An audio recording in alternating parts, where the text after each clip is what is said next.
Came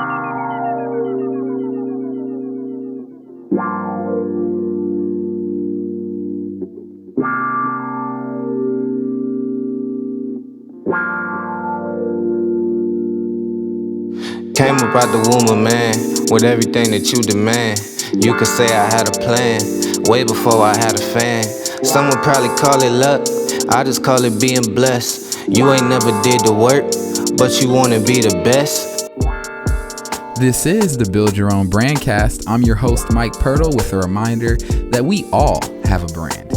This is the show where we bring elite voices to the mic to broadcast the experiences and perspectives that can help us take our brands, businesses, and life to the next level. Thank you for lending us your ears.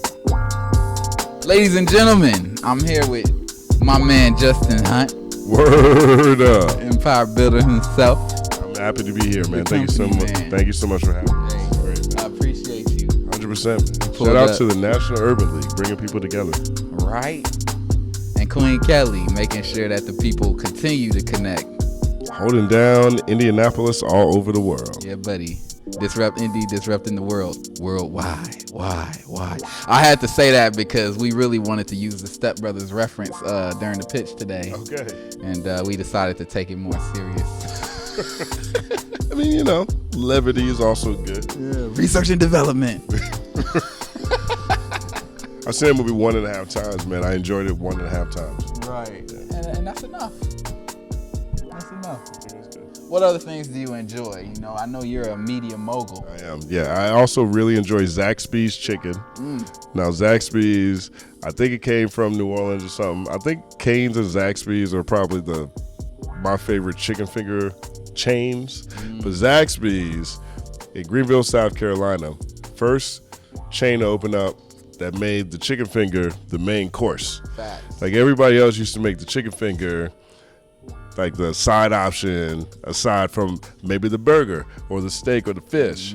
But they whole thing chicken fingers. And they would make the chicken tenders with sandwiches and they would make the best fries. Right. High key best fries, low key best fried mushrooms. And the sauce, you can't forget the sauce. The Zax sauce is undefeated. That takes it to the next So level. I love Zaxby's. Zaxby's, Bojangles, Raising Cane's. See, I wouldn't put them all in the same box. Bojangles, that's chicken with a bone. Okay, that feels like carnivore. You know what I mean? That feels different. But when you just get in the chicken breast, you know, it's harder to really feel like you murdered something. That's it. You know? You're a man of culture. You know the difference. I'm a man of the universe. You're correct. I like that. You're correct. I like that. So I love Zaxby's chicken. I also love Bo Jackson sneakers. Never had a pair. Always wanted a pair. Maybe I'll get a pair in the future. But a big Bo Jackson sneaker fan because I like Bo Jackson, the athlete. I feel like if Bo Jackson never got hurt, and whenever he got hurt, he would have been as big or bigger than Michael Jordan. Yeah. He was two sports. Only two-sport all-star ever. What was his other sport? Football and baseball. All-star in both. Best video game football player ever. Facts. Tecmo Bowl was crazy. Facts. Nuts. He was a pro star with Michael Jordan. It was Jordan, Gretzky, and Bo Jackson. So he had the cartoon thing. And his commercials had him doing everything. Bo knows. Might have been more popular than Air, right? Difference between the early Michael Jordan commercials and the Bo Jackson commercials is the Michael Jordan commercials had Spike Lee. So they had a guest appearance, right? Or someone else just trying to talk for Michael Jordan. Or Mike Jackson. Right. Later, though. That was later with the movie. The early stuff had Spike Lee do the right thing, making a cultural connection. Bo Jackson just had a whole bunch of Bo Jacksons. Yeah. Hell, Bo Jackson's riding bikes now. Bo Jackson's also doing gymnastics. Bo Jackson is playing baseball. Bo Jackson is driving NASCAR. Like, he was the feature of that whole campaign. So if he doesn't tear his leg out of his hip being too powerful, Yeah. especially at a time when we didn't expect our athletes to have an opinion, and he was a two-sport all-star, and he was breaking baseball bats over his head. Like, Jordan was Air, but he was running up walls. Legend forever. He might be bigger than Michael Jordan. Who's the modern day Bo Jackson? Nobody. Period. Can't be another There's one. no one. Ooh, that's a statement. There's nobody's a Monday Wow. Bo Jackson. All right, everybody. Y'all better make sure y'all pay respects. That was 45 cents worth of game right there. Hey, I'm gonna cash that in one day. I don't know. I'm not sure where at. That might be something I just need to keep, like a $3 coin or something. Definitely check out his 30 for 30. You seen it? I haven't. Man. I'm gonna check that out. To this day, now he shoots boars with bow and arrows. He hunts boar with bow and arrow. And if I'm not mistaken, he also was either the founder or co-owner of a bank in Alabama. The original savage. You know what I'm saying? Yeah. And a financial savage. You run a bank, that's financial savagery, man. Talk about boss up. I might have made that last part up, but I don't think so. We gonna run with it today. It feels like facts. I rock with that. If it feels like a fact and you tell it enough times, it's gonna become one. Right. Word up. Everything. I know a lot of our listeners are looking to create their own facts, really grow and become something. A common clause within the coalition is be elite, figure out what I'm about and strive to be that, become that to the best of your ability. What would you say is something that everybody should really strive to be elite at? What's a character trait that you really believe that people should take to heart and run with it? I think people have to be relentless. Like I would say that, the only thing that keeps people from achieving what they want is quitting. And so a lot of times we start basing our success on other metrics. How much money I should have made already. How much time it should have taken for me to blow up. And those different types of things become judgments on how successful we already are. And if we haven't met those, then it's easy for us to quit or change direction or not think past the albatrosses in front of us. But the only people who ever attain anything or reach their goals are the ones who don't quit. Yeah. So we have to be relentless in what it is that we pursue and what our dreams are. Yeah. And really pushing through that adversity is going to help you to find your voice and make that voice bolder. So that's a major key. Be relentless. Be relentless. Be elite. Love that. What's, your path? You're a man, you've definitely seen some things, I got a couple reps. So I know this is a question that you like to ask people. How did you build your empire? Word up. What are some things that you've went through to get to where you are today? Fist bump on that one. My God. I'll say this. For me, one was I never wavered on what it is I wanted to do. And so I always made sure that the plans I put in place included my ultimate goals, right? So, for example, I knew I wanted to write about rap music, right? And nobody gets paid writing about rap music. Nobody really gets paid writing about anything. But writing about rap music, when I started writing about rap music, was very specific in the sense I was writing about a product at that point in time that people didn't buy. People would steal, they would pirate, they would download, but they weren't really buying, the copies of the music. Right. And now still people aren't. We've graduated to renting. Right. We rent a song real quick. We just rented Chance the Rapper on the way over here. Yeah. Not sure if we're going to go back and listen to it, how often, but the physical aspect of purchasing that isn't something that we did. We just streamed it as part of our overall subscription fee. So trying to figure out how to write about a product people don't buy is downstream from theft. Like, how do you make money making people do homework, reading about something no one actually acquired? I couldn't worry about that part. Yeah. I had to make sure that I looked at everything that was happening in the landscape and never squandering the fact that I love this. Right. So the fact that I love this is enough of an indicator of interest from the universe that I'm doing the right thing. Right. And then rely on the fact that I understand that money or the financial cost of that will show up not only in the end, but ultimately every time I needed it to. Yeah. Like every time I was about broke, something just seemed to happen. Right. And it's that aspect that was crucial for me in building my own personal empire. Yeah, as a result of you sticking to the script, Sticking to your own personal script. Yeah, not sacrificing what I love for what it is I think I need. I don't always know. Yeah. And that's a major key, you know, when you decide something that you want to be an expert at, and you decide, hey, I don't know how many other people love goldfish, but I'm going to just become this goldfish expert. Yeah. Or if the fact that there might be a million goldfish experts, but I know that I'm the truth. Right. You know, like it's one or the other, but you can't worry about what everyone else is talking about when it comes to something that you feel inside. Yeah, that having that impetus for creation to come from inside. I think one thing that may prohibit people from pursuing that is thinking, well, how is it gonna be received? Right. Very true, and that is called fear, right? Like, what if they don't like it?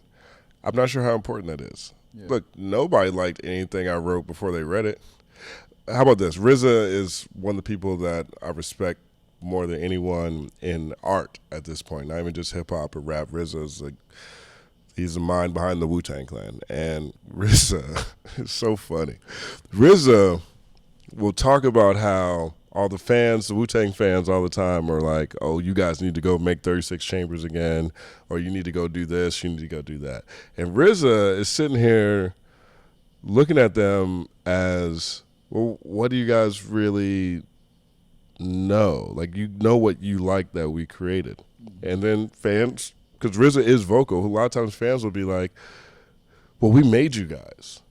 No, RZA's like, well, I made this thing that you guys liked. Right. If I never made that thing, you wouldn't have been like, you, 9 guys from Staten Island, we're going to exalt you. So it took their own internal fortitude and their own internal belief to create something that caught the ears of an audience. And this isn't discounting the importance of fans or the impact people who love you and really rock with you have based off something you created. But it's a reminder that if RZA and them never made something, then no one would have ever reacted to it. Right. And that first thing is the thing that first strike is where the flame comes from. Right. Now, can you keep that flame going? Yeah. That becomes a different conversation. For sure. You know, culture starts with creation. A lot of times people like to say, like, the culture is the reason this exists. No, somebody decided to create something that people joined them on the hill. Right. And was like, you know what? Now this is culture. 100%.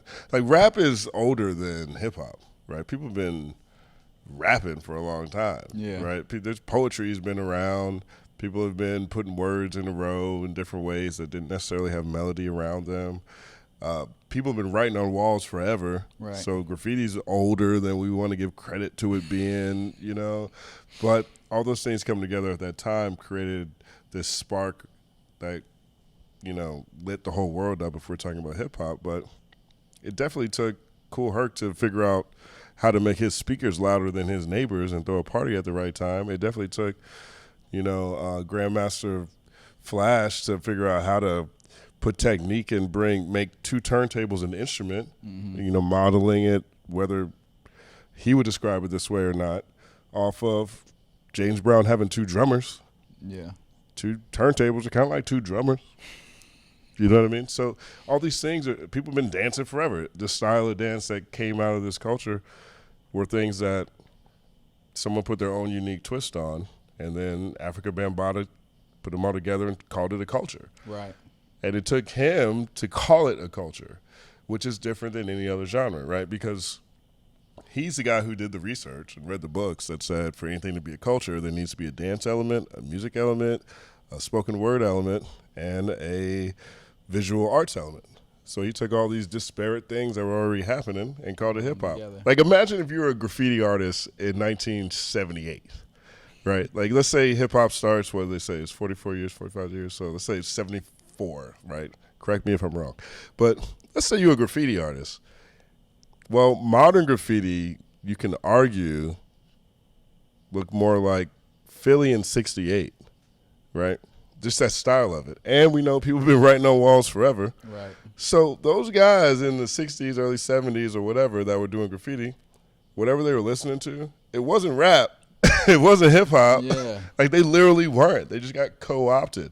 So that final piece from Africa Bambaata's standpoint is really important too. Yeah. Like, how to bring people together to make something bigger, just like RZA did with Wu-Tang. You know what I mean? So the creation is important, but it's also important to galvanize an audience in the community. Yeah.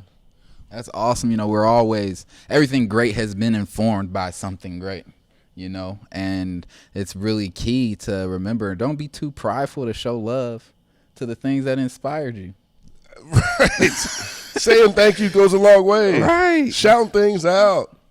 Reminding people that, hey, I didn't just show up here Superman. You know what I mean? Like, Superman goes into his little whatever that is that he flies to in the Arctic and talks to all these people from Krypton. Right. And so in that sense, he's kind of showing deference, even if the rest of us are, you know, think he just landed here. Yeah. There's nothing more important than letting the people who inspired you know you feel that way.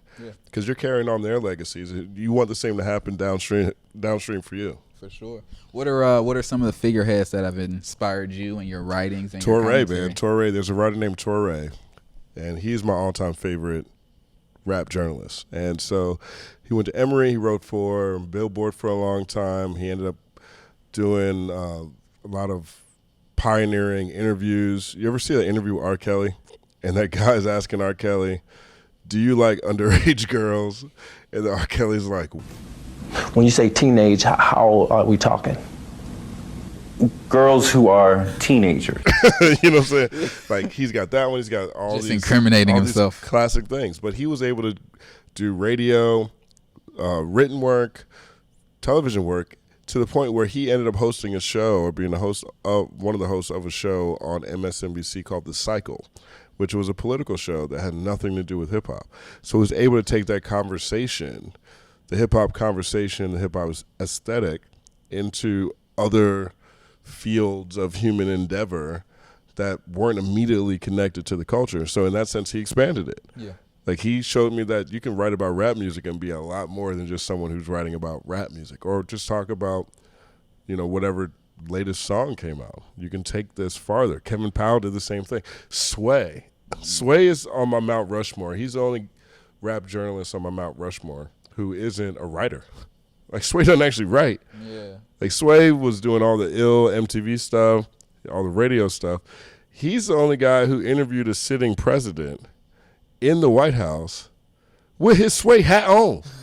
He didn't take his Sway hat off. Yeah. He didn't have to change who he was, his influences, his culture, in the White House, in the Oval Office. Mm-hmm. Incredible. Ta-Nehisi Coates. Yeah. He's the new James Baldwin to me, for our generation. You have to read his book, Between the World and Me, and it's a long letter to his son about the challenges of being young and black male in America. He was just speaking in front of Congress about reparations a few weeks ago. Yeah. He was writing for The Source. He did my favorite piece on MF Doom ever. Yeah.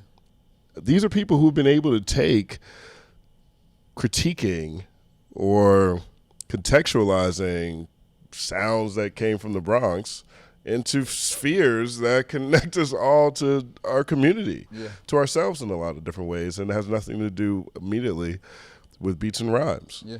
Like, those guys are incredible. Yeah, you know, the globalization of communication, the globalization of commerce, you know, these are trends that are going to affect the way that we not only do business, but the way that we live going forward.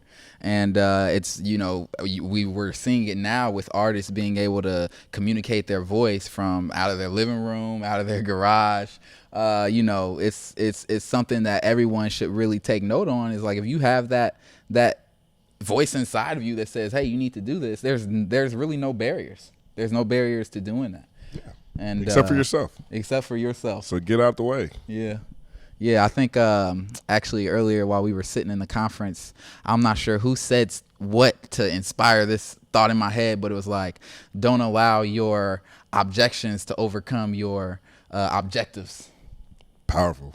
Like those internal objections. It's like, no, if I try it, no, that's not for me. No, if that's your objective, go do it. Right. It's like, see what happens. The worst thing that happens is you do it and you just got better. Yeah, that's a bar. That's a bar. Big bars, big bars. Drop a bar for our artists out here. You know, I know there's a lot of artists here in Indianapolis looking to have their voice heard and come out and maybe drop a label or drop an album, get more performances out there. What kind of bar could you give them on how they could leverage the globalization of commerce and communication to put themselves on?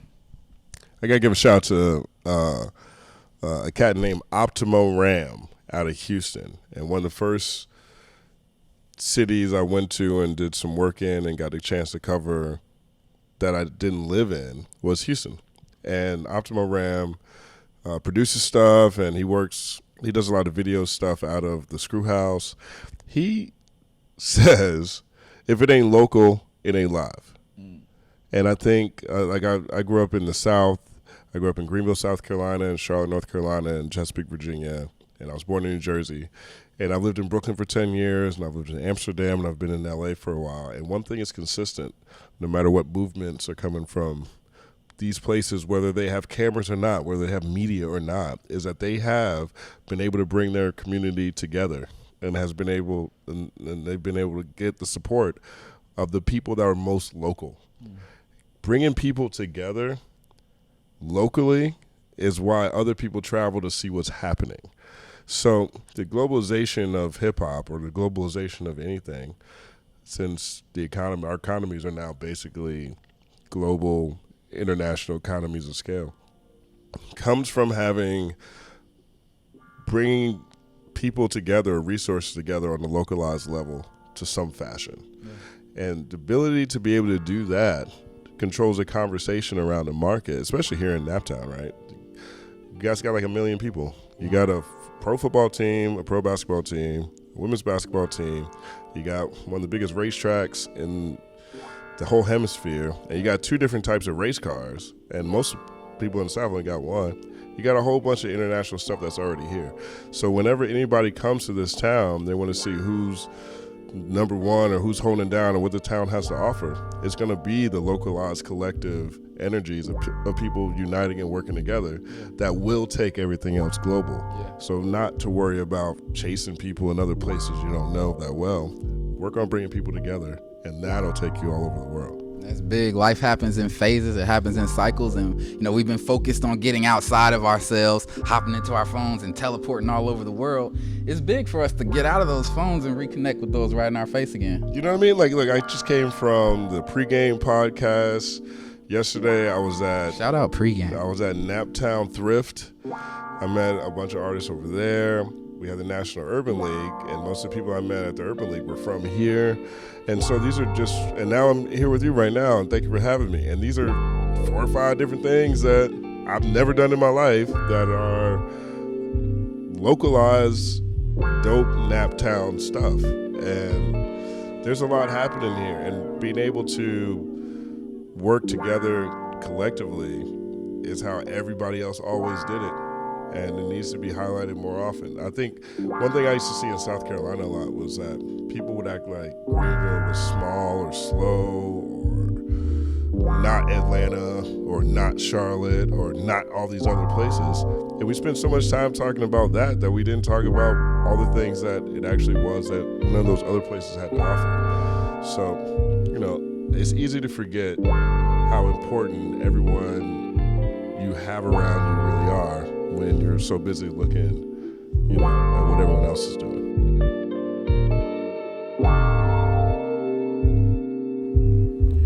This show is sponsored by the Elite Coalition, the world's first brand consortium dedicated to people, passion, and progress. We are a community of positive, forward-thinking influencers, collectively building towards a conscious culture. Whether you're a student, entrepreneur, or career professional, our Society of Peer Mentors is here to provide awareness of the tools you need to be successful, accountability to your goals, and action-oriented engagement. Join us as we work together to fulfill our individually unique versions of the elite life at www.elitecoalition.com.